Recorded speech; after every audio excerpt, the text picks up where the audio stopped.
একটা হাদিস আমাকে খুব কাঁদায়। কোন হাদিসটা আমাকে কাঁদায়?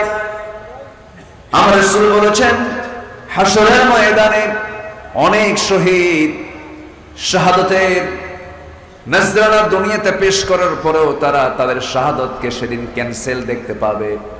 আল্লাহর সামনে দাঁড়িয়ে বলবে, আল্লাহ তোমার জমিনে তোমার দ্বীন কায়েমের জন্য রক্ত ঝরে শহীদ হয়েছি।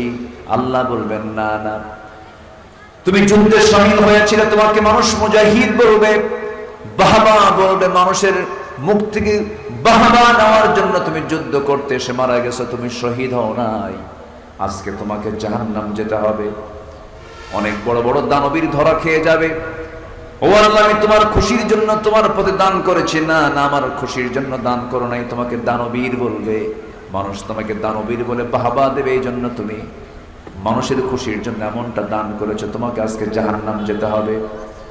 বহু আলেম হাফেজ, বহু জ্ঞানীগুণী মানুষ সেদিন ধরা খেয়ে যাবে, বলবে, আল্লাহ তোমার দ্বীন শিখেছি তোমাকে চেনার জন্য, আমল করার জন্য। সেদিন আল্লাহ বলবেন, না না, মানুষ তোমাকে বড় আলেম বলবে, বড় হাফেজ বলবে, কারি বলবে।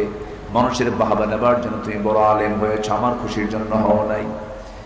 যাও, তুমি আজকে জাহান্নামে চলে যাও। আমার বন্ধুগণ, জি নফসের শুদ্ধতার অভাবে বহু শহীদ আলেম দানবের সেদিন ধরা খেয়ে যাবে। এই জন্য সবার আগে আমার শারীরিক সফলতার জন্য বাহিরের দিকটা আগে সুন্দর করা দরকার না ভিতরের দিকটা সুন্দর করা দরকার? বলেন বলেন বলেন বলেন।